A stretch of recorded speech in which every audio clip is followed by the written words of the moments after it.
रामायण हिंदुओं की एक पवित्र पुस्तक है। प्रत्येक हिंदू घर में रामायण बड़े चाव से पढ़ी जाती है। इसमें हम भगवान राम के चरित्र के बारे में पढ़ते हैं। भगवान राम महाराज दशरथ का पुत्र था। दशरथ जी अयोध्या का राजा था। राजा दशरथ के 3 रानियां थी, कौशल्या, सुमित्रा और कैकेयी। बहुत दिनों तक राजा का कोई पुत्र नहीं हुआ। राजा को सदा चिंता लगी रहती थी। अंत में वशिष्ठ जी के कहने से राजा ने एक यज्ञ किया, जिसे पुत्र श्रेष्ठ यज्ञ कहते हैं। श्रृंगी ऋषि ने यह यज्ञ करवाया था। यज्ञ के बाद तीनों रानियों को खीर का प्रसाद दिया गया था।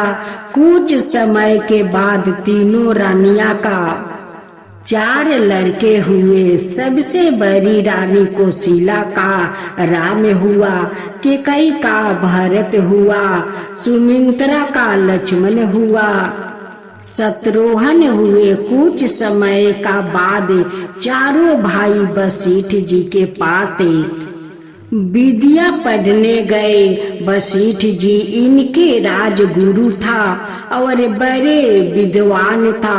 सब भाई बड़े चतुर था। शीघ्र ही उन्होंने बाण चलाना आदि युद्ध विद्या सीख लिया था। अयोध्या की जनता इनके रूप और गुणों पर मधुर थी।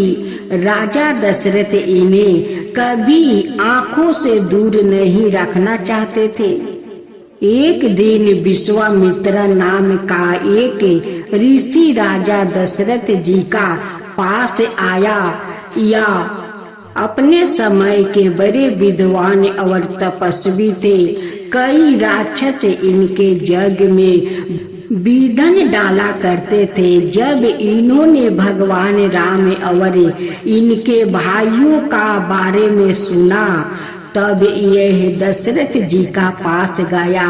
उन्होंने राजा से राक्षसों को मारने के लिए राम और लक्ष्मण को मांगा। राजा दशरथ ने पहले तो अपने पुत्र को उनके साथ भेजना नहीं चाहता था। फिर वशिष्ठ जी के समझाने पर वो भेजने के लिए तैयार हो गया। रास्ते में ऋषियों ने राम और लक्ष्मण को 2 मंत्र सिखाया। इन मंत्रों का सीखने के बाद या कभी थकते नहीं थे। ऋषि का आश्रम जाते हुए उन्होंने तारका नाम की राक्षसी को मार डाला। वहां पहुंचकर यज्ञ की रक्षा करते समय उसके एक पुत्र मरीचि को बाण मारकर 100 योजन समुद्र के पार फेंक दिया और दूसरे पुत्र सुबाहु को मार डाला। अब विश्वामित्र जी का यज्ञ अच्छी तरह पूरा हो गया। इसके बाद वो दोनों राजकुमारों को लेकर मिथिलापुरी पहुँचे। अब मिथिला का स्वयंवर सुने। मिथिला का राजा जनक बड़े विद्वान और साधु पुरुष था। उन्होंने अपनी पुत्री सीता का स्वयंवर रचा था। दूर दूर से राजा महाराजा स्वयंवर में आया था। खूब धूमधाम हो रही थी। जब विश्वामित्र जी वहां पहुँचे, तब राजा ने उनका बड़ा स्वागत किया। राजा जनक का पास एक धनुष था। यह धनुष शिव जी का था।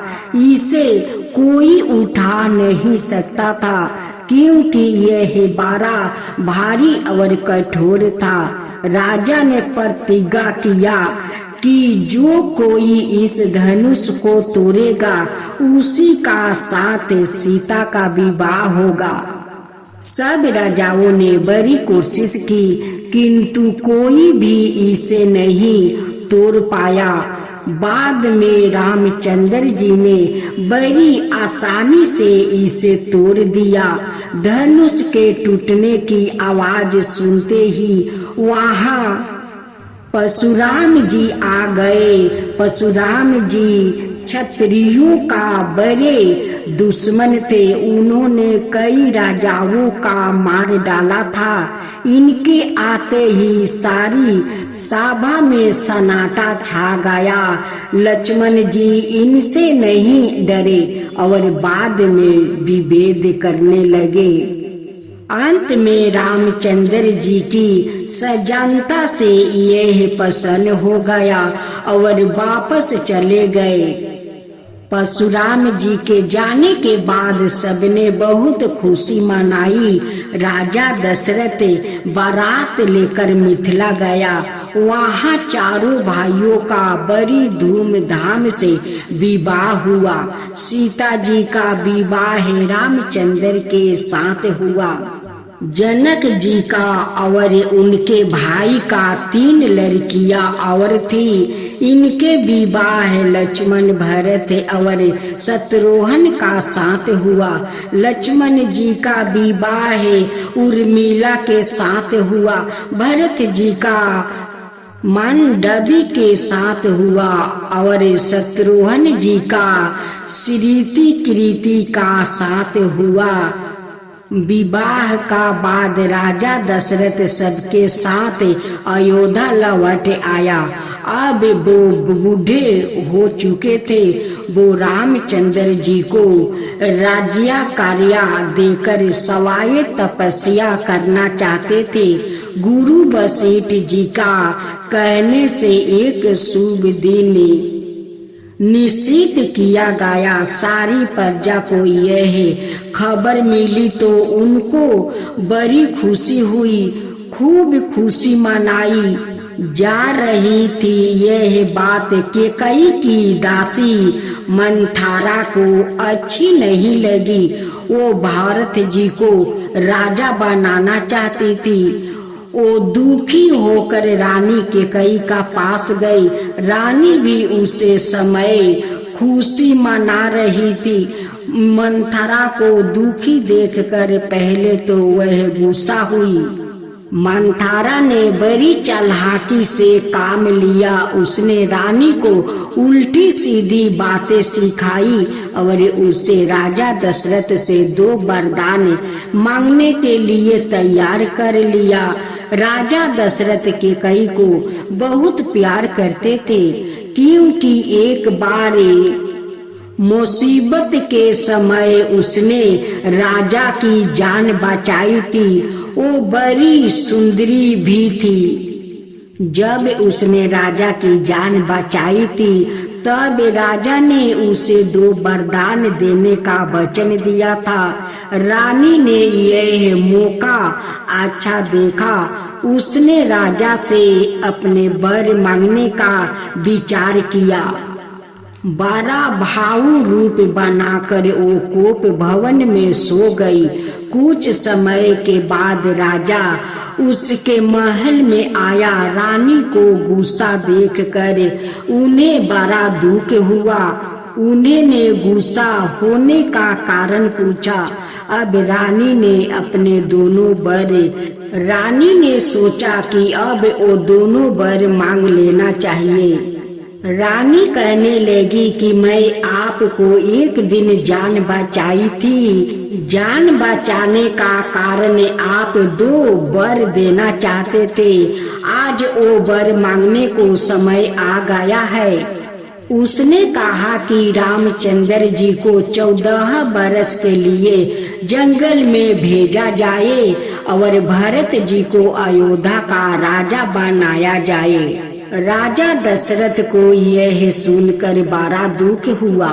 वो रामचंद्र जी से बहुत प्यार करते थे और उन्हें जंगल में नहीं भेजना चाहते थे। उन्होंने बहुत कोशिश की कि रामचंद्र जी को जंगल ना भेजा जाए, किंतु कैकेयी नहीं मानी। राजा को अपनी बात सत्य करने के लिए दोनों वरदान देने पड़े, परंतु उन्हें बड़ा दुख हुआ। अपना राम को वनवास जाने का दुख सहन नहीं हुआ। इसी वियोग में कुछ समय बाद वो परलोक सिधार गए। रामचंद्र जी माता पिता की आज्ञा मानते थे। वो शीघ्र ही वन जाने को तैयार हो गए। उनके साथ सीता और लक्ष्मण भी गए। जब रामचंद्र जी वन गए थे तब भरत जी अपने ननिहाल के घर गए हुए थे। जब दशरथ जी की मृत्यु हुई थी उस समय उनके पास कोई भी पुत्र नहीं था। उन्होंने पुत्र के वियोग में तरफ तरफ करे प्राण दे दिया। इस प्रकार श्रवण कुमार के माता पिता का श्राप सच्चा हुआ था। रामचंद्र जी का जाने का बाद भरत जी को नाना का घर से बुलाया गया। दशरथ जी का शरीर कुछ समय के लिए वैज्ञानिक विधि से तेल में रखा गया था। भरत जी ने आकर उनकी दाह क्रिया किया। इसके बाद भरत जी रामचंद्र जी को वापस लौटाने के लिए जंगल में गया। बहुत कहने पर भी रामचंद्र जी नहीं लौटे। अंत में भरत जी उनकी पतुकाएं ले आए और इन पतुकाओं को सिंहासन पर विराजमान कर दिया। शासन कार्य करने लगे। कुछ समय का बाद रामचंद्र जी दंडकारण्य नाम का वन में पहुँचे। वहाँ रावण की बहन सुपनेखा थी। उनके रूप पर रिझा गई। वो उनके साथ विवाह करना चाहती थी। रामचंद्र जी ने उसे लक्ष्मण के पास भेज दिया। लक्ष्मण जी को बड़ा गुस्सा आया। उन्होंने उसके नाक कान काट दिया। उसकी बड़ी भीनी शकल हो गई। वो अपने भाई के पास गई। उसका भाई रावण बड़ा शक्तिशाली राक्षस था। वो लंका का राजा था। बहन की दशा देखकर उसे बड़ा गुस्सा आया और उसने बदला लेने का विचार किया। वो अपने मित्र मरीच के पास गया। उसे जानवर का रूप बनाने की कला आती थी। उसने अपने को एक सोने के हिरण का रूप में बदल लिया। रावण ने सोचा था कि हिरण को देखकर रामचंद्र जी और लक्ष्मण जी शिकार खेलने आएंगे और वो सीता जी को अकेले में चुरा लाएगा। उसकी इच्छा पूरी भी हो गई। जब सोने का हिरण सीता जी ने देखा तब वो मोहित हो गई। उन्होंने रामचंद्र जी से उसका पकड़ कर लाने की प्रार्थना की। रामचंद्र जी उसका शिकार करने गए। लक्ष्मण जी सीता जी के पास रहे क्योंकि वो उन्हें अकेली नहीं छोड़ना चाहते थे।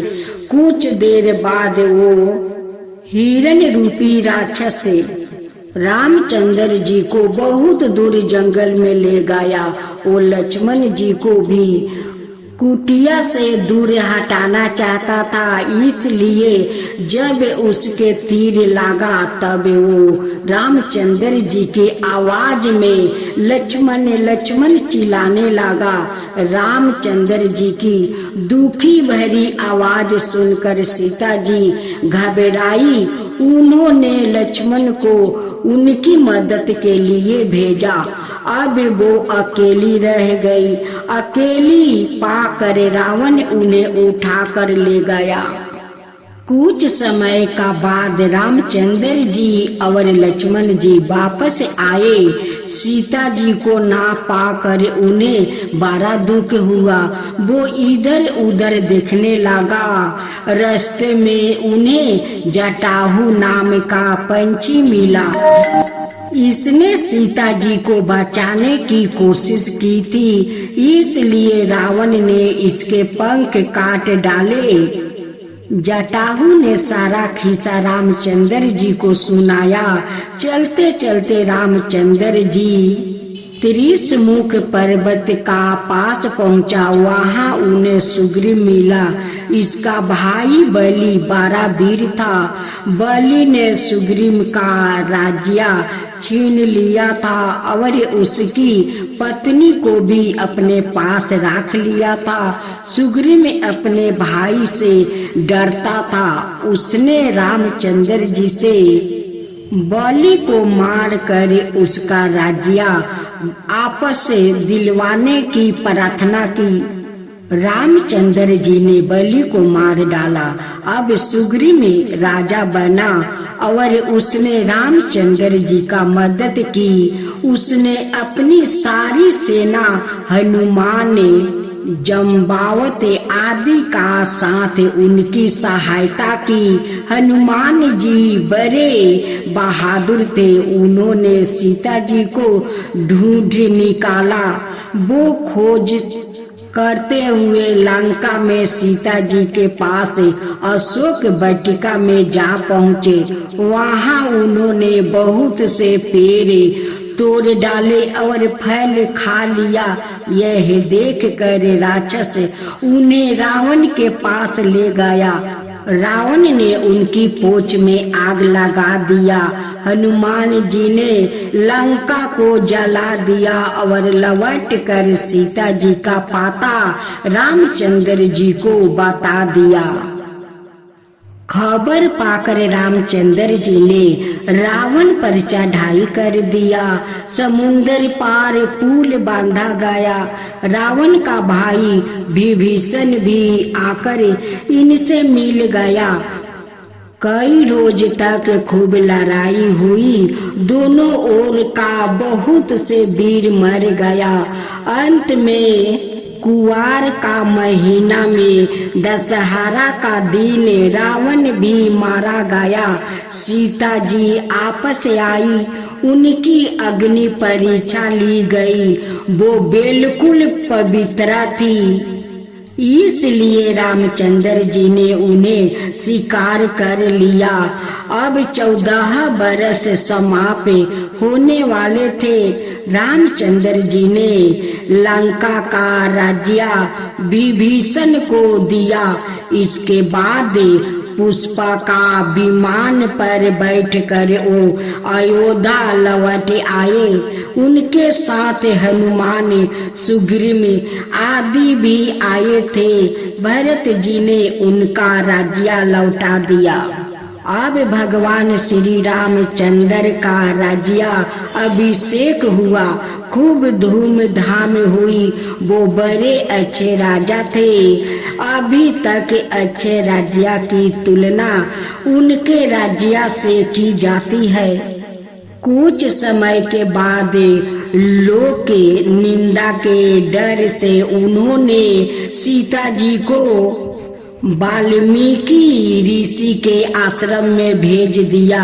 यहाँ इनके लव और कुश नाम के 2 पुत्र हुआ। रामचंद्र जी ने अश्वमेध यज्ञ किया। इस समय सीता जी को वापस बुलाया गया, किंतु वो पहले नहीं आई और फिर आकर धरती में समा गई।